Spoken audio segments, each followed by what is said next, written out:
नमस्कार दोस्तों, स्वागत है आपका अपने YouTube चैनल पे। C TET M P TET के लिए बहुत ही महत्वपूर्ण टॉपिक आज डिस्कस कर रहे हैं।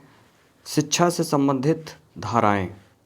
शिक्षा से संबंधित धाराएं जो आपके एग्ज़ाम में काफ़ी एग्जामिनेशन पॉइंट ऑफ से काफ़ी इंपॉर्टेंट है। ये एक या दो धाराएं अक्सर पूछी जाती है एग्ज़ाम में, जो एक या दो नंबर दो एक या एक से ज़्यादा नंबर, 2 नंबर के भी आ सकते हैं। तो ये काफ़ी इंपॉर्टेंट टॉपिक है जो आपके लिए बेनिफिट होगा। तो आज उनके बारे में अपन डिस्कस कर लेते हैं। पहली जो धारा है धारा 28(1), जिसको बोले 28(1), धारा 28(1). ये क्या कह रही है? राज्य द्वारा पूरी तरह पोषित किसी शिक्षा संस्था में धार्मिक शिक्षा नहीं दी जाएगी। राज्य द्वारा पूरी तरह पोषित, जो मतलब सरकारी जो स्कूलें हैं, विद्यालय हैं, वहाँ पे किसी भी तरह की धार्मिक शिक्षा नहीं दी जाएगी, धर्म से रिलेटेड शिक्षा नहीं दी जाएगी। ये धारा 28(1) में कहा गया है। दूसरी जो धारा है वो है आपकी धारा 29(1). धारा 29(1) क्या कह रही है आपकी कि भारत के राज्य क्षेत्र तथा उसके किसी भाग के निवासियों के किसी भी भाग को अपनी विशेष भाषा, लिपि या संस्कृति बनाए रखने का अधिकार होगा। भारत के राज्य क्षेत्र अथवा उसके किसी भाग के निवासियों के किसी भी भाग को, ठीक है, भारत के जो निवासी हैं उनको अपनी विशेष भाषा, लिपि या संस्कृति को बनाए रखने का अधिकार होगा। ये किस धारा में कहा गया है? आपके धारा 29(1) में कहा गया है। इसके बाद अगली जो धारा है वो है धारा 29(2). राज्य द्वारा पोषित या राज्य निधि से सहायता प्राप्त करने वाली किसी शिक्षा संस्था में किसी नागरिक को धर्म, प्रजाति, जाति, भाषा या उनमें से किसी एक के आधार पर प्रवेश देने से नहीं रोका जाएगा। मतलब राज्य द्वारा पोषित, मतलब जो गवर्नमेंट स्कूलें हैं वहाँ पे किसी भी नागरिक को धर्म, जाति, भाषा या उनमें से किसी एक के आधार पर प्रवेश देने से नहीं रोका जा सकता। ये धारा 29(2) है यहाँ पे। फिर इसके बाद अगली जो धारा है वो धारा 30। धारा 30 क्या बोल रही है कि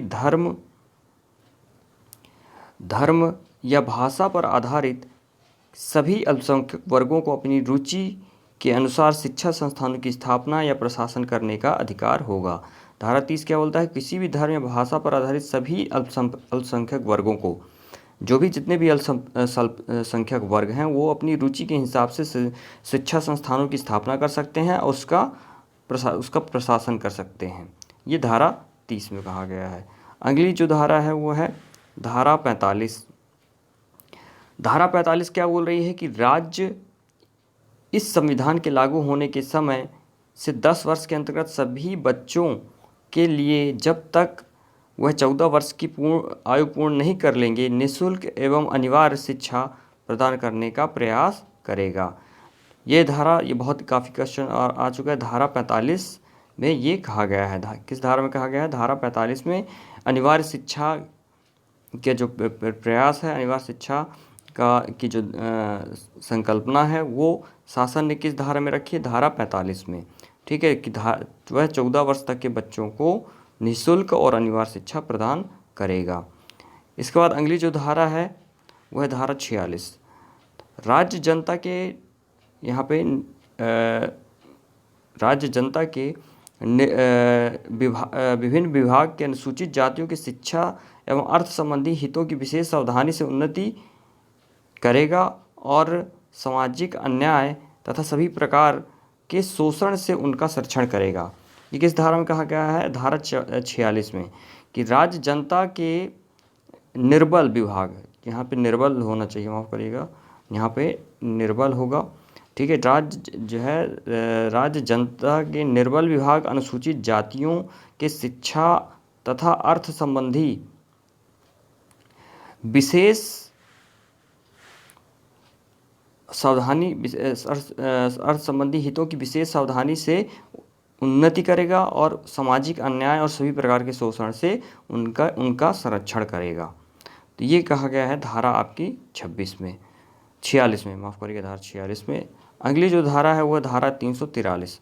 धारा 343 में क्या कहा है, देवनागरी लिपि में हिंदी संघ की राजभाषा होगी। ये अक्सर क्वेश्चन पूछा गया कि किस धारा में जो है देवनागरी लिपि को हिंदी या हिंदी संघ की देवनागरी को किस धारा में हिंदी संघ की राजभाषा माना गया है। धारा 343 में हिंदी संघ की राजभाषा माना गया है, किसको, देवनागरी को।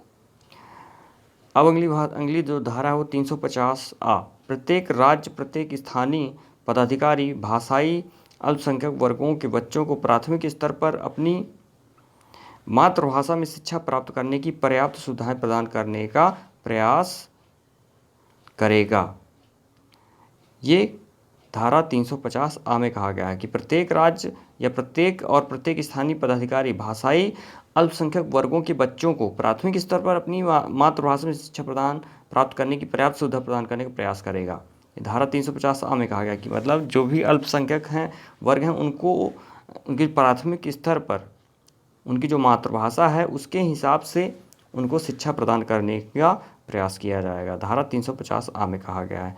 धारा 351, अगली जो धारा है धारा 351, इसमें कहा गया कि हिंदी भाषा की वृद्धि करना, उसका विकास करना, उसकी समृद्धि सुनिश्चित करना संघ का कर्तव्य होगा, मतलब ये केंद्र का कर्तव्य होगा। धारा 351 में कहा गया है, जिससे यह भारत की मिश्रित संस्कृति के विभिन्न भागों की अभिव्यक्ति का माध्यम बन सके।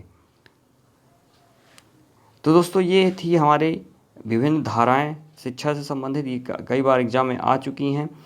ये बहुत इंपॉर्टेंट वीडियो है। आई होप ये वीडियो आपको पसंद आया होगा और आपके एग्जामिनेशन पॉइंट ऑफ से भी आपको हेल्प करेगा। मिलेंगे नेक्स्ट वीडियो में एक नए टॉपिक के साथ, तब तक आप अपना ख्याल रखिए। जय हिंद, जय भारत।